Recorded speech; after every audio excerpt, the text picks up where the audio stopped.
experience.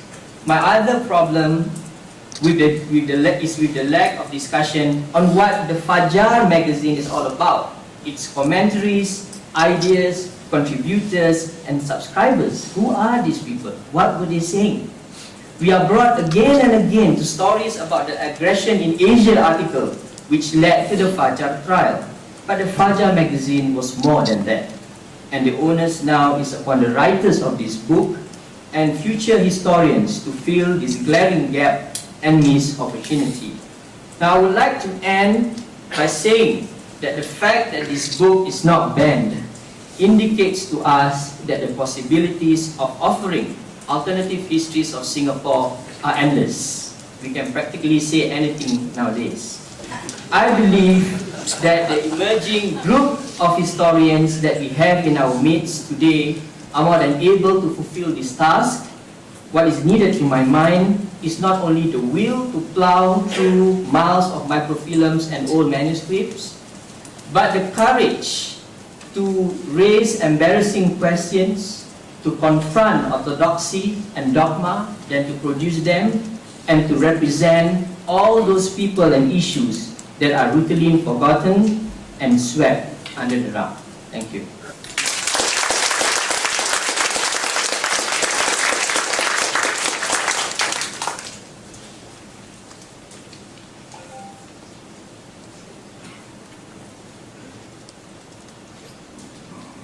Thank you, Khairuddin. I think the idea of a derivative discourse is something that we should consider. I think one of the questions that comes out of that is, if the socialists had come to power in the 1960s, the question is not merely would Singapore be different today, but also whether Singapore would still be similar. Let me just kind of introduce Siu Min, who's beside me, while she's found her PowerPoint. Siu Min is assistant professor at the history department as well at NUS, where she teaches Singapore, Southeast Asian, and gender histories. Her main publications address issues concerning the Chinese and Chineseness in Southeast Asia, in particular Indonesia and Singapore. Let us welcome Siu Min, please. Thank you, Kasing. I do apologize for being late. My excuse is a very poor one. There's a jam at PIE. Shouldn't have asked the taxi driver to take PIE. Really apologize. I'd also like to begin by thanking Heritage Society, especially Eileen and Kasing, for inviting me to speak on this particular topic. So let's dive into things. Khairuddin mentioned just now that one of the contributions of this book was that it introduced a new conceptual category called the Fajar Generation as a new analytical category. And I think it's sort of nice to push this a bit further because, of course, sort of the book takes off from USC, it takes off from Fajar, the magazine, the trial, so on and so forth. But when I was reading the book, I was also quite conscious that the book does not really pin down what it means by and who do we include into this category that we call the Fajar Generation. So for instance, when I was reading Mr. Kukeyu's piece in the book, his experiences coming of age in the 60s, I felt was quite different from those that was sort of more actively engaged in the early 50s. So can we sort of, and how do we, if we want to place experiences of coming of age in the 60s into the so-called Fajar Generation? And I'm also very sort of conscious that perhaps one of the possibilities of this term, right, is that we could perhaps use it to go beyond this binary that Edgar talked about, right, between the so-called English-educated activism and Chinese-educated student activism.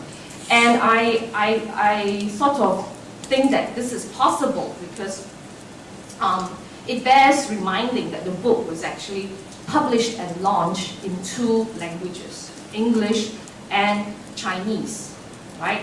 And at the book launch, which I had the privilege of attending, the Chinese version was actually sold out much more quickly than the English one. My attempt to get hold of a copy, the Chinese language copy, and I arrived early, was sort of foiled because the copies were just sort of being snapped up. And there was a very strong presence of a very old, I don't want to use very old, but an old generation of Chinese, who we will call the Chinese educated activists. So their presence was very much felt at this book launch, right, of the so-called English educated Fajar Generation.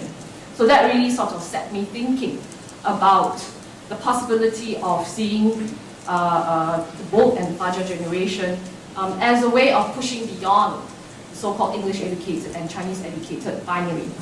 And certainly, what we see in the book, right, a strong convergence of two student trials in 1954, the Fajar trial, right, followed by the trial of Chinese students who were involved in the May 13 so-called anti-conscription movement, right? And this seemed to signal to us students and teachers of history that there was a growing visibility of a student movement in both streams, all right? And there was solidarity that was extended, that the students extended to each other in these two streams. So, and this is quite a significant event in post-war Singapore, right? This increasing coming into being of student movement in both the English medium and Chinese medium streams. And we also read about how the USC was actually a pioneer, played a leading role in the formation of a pan-Malayan student federation. So sort of that angle of how the Fajar generation was bringing together a student movement that promises to bridge some of these divisions between students of the different language streams. I think that's a possibility that we could further explore. And we could talk about this issue of what or who do we mean by the Fajar generation a bit further if the audience is interested in the Q&A section.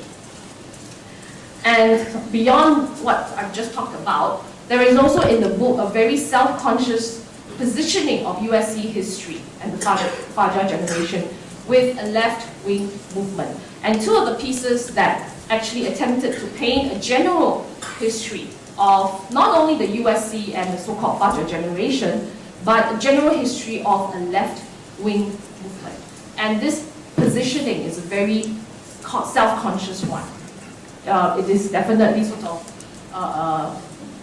Tan Jin Hui and Dr. Po Su Kai comes out explicitly to identify with the left-wing movement and attempts to write that general history.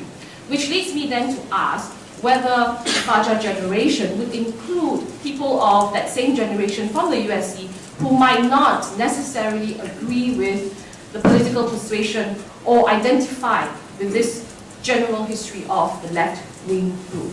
So then where do we place people like these, right?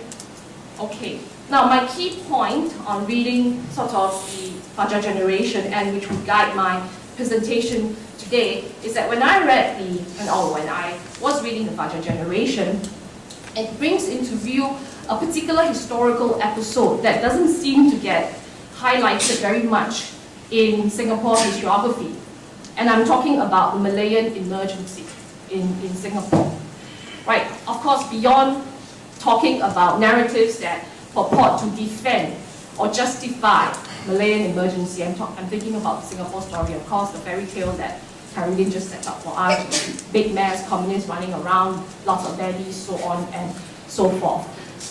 But sort of historical pieces or works that explicitly foreground the impact of the Malayan emergency on these young people coming to age in Singapore in the 50s and 60s. And this whole sort of theme of young children, school children, youths, teenagers, young adults, right, coming into age, coming to maturity during this period, with the emergency, Malayan emergency, as the backdrop. That seems to have been sort of not seriously explored in Singapore historiography, despite the constant sort of